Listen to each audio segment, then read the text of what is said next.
The trouble began, like it often did, with barking. Our golden retriever, Max, wasn't aggressive. He was the most loyal, gentle creature you could imagine. He had been trained as a therapy dog for my daughter, Emily, who was 13 and wheelchair-bound since birth. To her, Max wasn't just a pet. He was her guardian, her therapy, her joy. When Emily had nightmares, Max climbed into bed and rested his head on her lap. When she struggled with the cruel stares of neighborhood kids, Max sat beside her wheelchair, making her feel untouchable. To me, he was a gift. To her, he was everything. But to Karen, the HOA president, Max was nothing more than a nuisance. Karen had been a thorn in our side since the day we moved into the neighborhood. She hated everything that didn't match her rigid, picture-perfect view of suburban life. She fined us for installing a wheelchair ramp, claiming it violated community design rules. She complained when Emily drew chalk flowers on the sidewalk, and she especially despised Max. Every bark, every tail wag, every time he dared to run along the fence line, Karen was there with her clipboard, writing up another violation. At first, I brushed it off. Some people are miserable and want others to be miserable with them, I told myself. But over time, Karen's hostility grew bolder, nastier, and harder to ignore.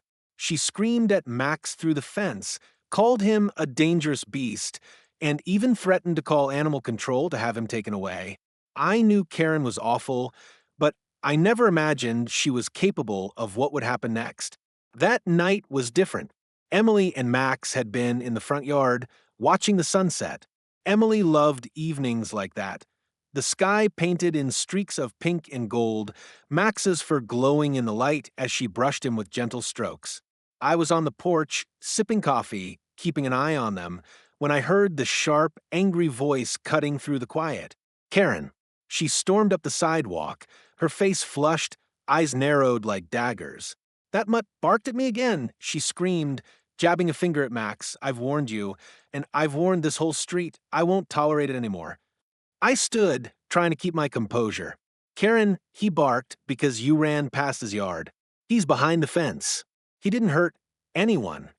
But Karen wasn't listening. She never listened. She kept shouting, her words dripping with venom about rules and order and dangerous animals. Emily rolled forward in her wheelchair, clutching Max's collar protectively, her big eyes fixed on Karen. "Max isn't dangerous," she said softly, her voice shaking but firm. "He's my best friend." Karen's lip curled in disgust, and then to my horror she reached into her purse. For a split second, I thought she was pulling out another violation slip or maybe her phone to call the HOA board. But instead, the metallic glint of a handgun caught the porch light. My stomach dropped. My mind raced. Was this real? Was she seriously pointing a weapon at us, at a dog, at a child, at her own neighbors, over something so petty? Karen's hand trembled, but her voice was steady. "Control that animal or I will." The world seemed to freeze. Emily's hand tightened around Max's fur, her knuckles white. Max, sensing the danger, lowered his body and growled low in his throat. Not a bark, not an attack, just a warning. I felt my pulse hammering in my ears, every muscle in my body screaming to move, to shield my daughter, to stop Karen before something terrible happened. I stepped forward, holding my hands out. "Karen, put down. You don't know what you're doing. This isn't just about a dog. My daughter's right here." But Karen's eyes were wild, and for the first time since we moved in, I realized the truth. She wasn't just petty or power-hungry. She was dangerous, and that gun in her hand was about to change everything. "Control your mutt, or I will." Karen's words were sharp, cold, and terrifying. The barrel of her gun was pointed directly at Max, gleaming in the porch light. My heart pounded so loud I could hear it in my ears.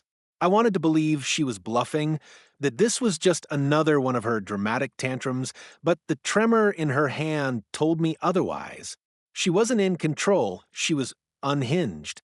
Max growled softly, his body tense as he pressed against Emily's wheelchair.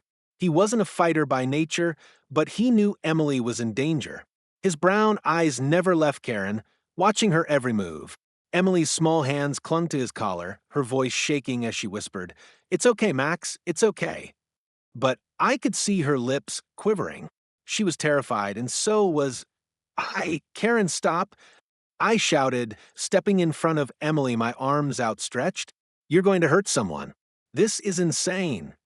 But the more I spoke, the more agitated she seemed to become. Her breathing grew ragged. Her finger twitched dangerously near the trigger. It was as if every petty grudge she had ever held against us was boiling over in this single moment. "Your dog is a menace," she screamed, her voice cracking. "I've told you for months, and you won't listen.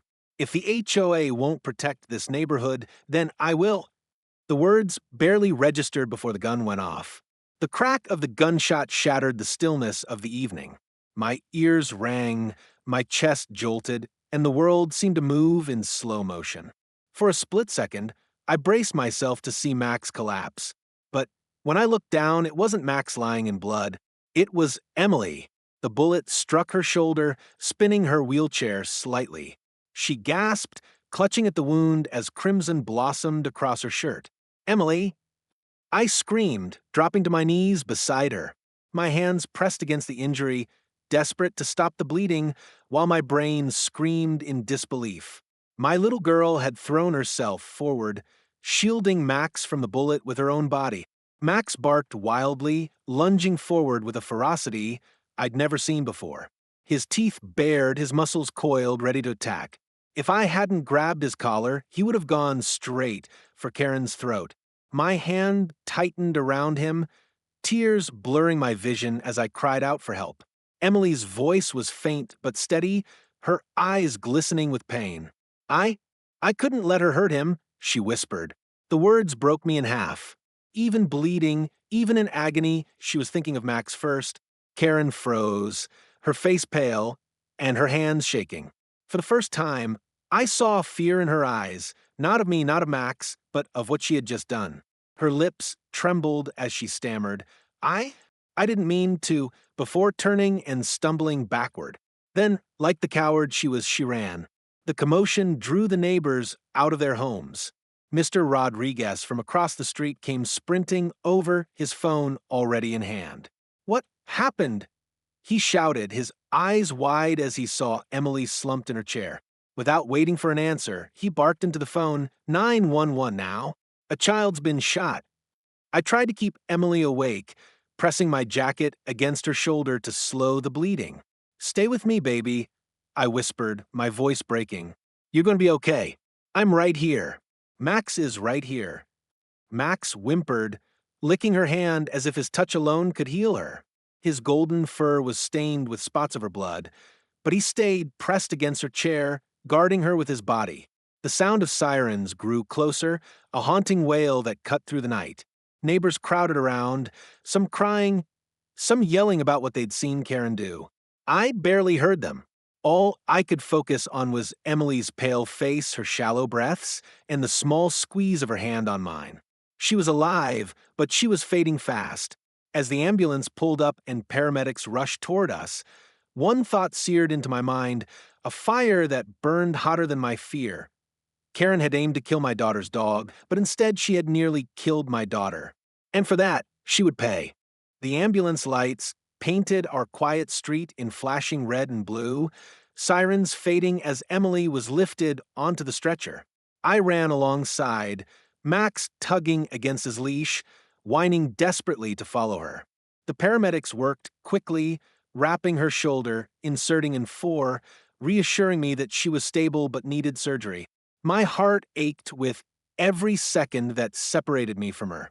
When they finally closed the ambulance doors, I climbed inside, clutching Emily's hand as Max stayed behind with Mr. Rodriguez. His whimpers echoed in my ears long after we drove away. At the hospital, the waiting room became a blur of doctors, paperwork, and prayers. Hours dragged by until a surgeon finally approached, his mask pulled down to reveal a tired but hopeful smile. "She's lucky," he said. "The bullet missed her artery and lung by inches. We've repaired the damage. She'll have a scar and a long recovery, but she's going to make it." Relief washed over me so fiercely I nearly collapsed. My little girl was alive. When Emily woke the next morning, pale but smiling weakly, the first words out of her mouth weren't about the pain. They were about Max. Is he okay? She whispered, her eyes flickering with fear. I assured her Max hadn't left the hospital doors all night. Neighbors had brought him, and he was waiting patiently outside like a sentinel. Tears filled her eyes as she whispered, Good, he's safe. While Emily recovered, the police did their work. Karen hadn't gotten far. Officers arrested her just a block away from the shooting, the gun still in her trembling hands. She tried to spin her usual story, claiming she was defending herself from a vicious dog, but the truth unraveled quickly. Multiple neighbors had seen everything. They told police how Max had stayed calm until after the gunshot. They described how Emily had shielded him with her own body. Her bravery and Karen's recklessness left no room for doubt. News of the shooting spread fast. The same HOA board members who used to bow to Karen's bullying now distanced themselves, horrified by what she had done. Parents brought flowers and stuffed animals to the hospital. Kids drew cards for Emily, calling her the bravest girl in the neighborhood. For once, instead of pity, Emily received admiration. She had risked herself for her best friend, and the community saw her strength. The trial came weeks later. Emily insisted on attending, rolling into the courtroom with Max at her side. She looked small in her wheelchair, her arms still in a sling, but her presence filled the room. When the prosecutor asked her to speak, she raised her chin and told the jury exactly what happened. Her voice shook, but her words were clear. Max protects me every day. He makes me feel safe. He's my family. I couldn't let her hurt him. I'm not sorry I protected him. There wasn't a dry eye in the courtroom. Even the judge had to pause before speaking. The jury didn't deliberate long. Karen was found guilty of aggravated assault with a deadly weapon, reckless endangerment, and unlawful discharge of a firearm. Her sentencing was harsh. Years in prison, a permanent ban on owning firearms, and removal from the HOA board she had ruled with an iron fist. The day Emily came home from the hospital, the entire street turned out to welcome her. Neighbors lined the sidewalk with balloons and banners that read, Welcome home, hero. Max bounded to her side the moment she rolled out of the car, pressing his head against her lap as though nothing had changed. But everything had changed.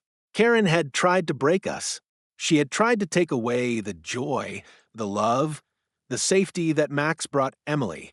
Instead, she revealed a truth no one could deny. My daughter was stronger, braver, and more resilient than anyone had ever imagined. As Emily sat in the yard with Max that evening, the sunset painting the sky, I realized something. She would carry a scar, yes, but it wasn't a mark of weakness. It was proof of courage, proof that love, whether for a dog or for family, was stronger than hate, stronger than fear, and stronger than a bullet. And Karen? She would fade into memory, a warning of what unchecked cruelty can become. But Emily and Max? They would be remembered as the girl and her dog who survived and stood stronger than ever.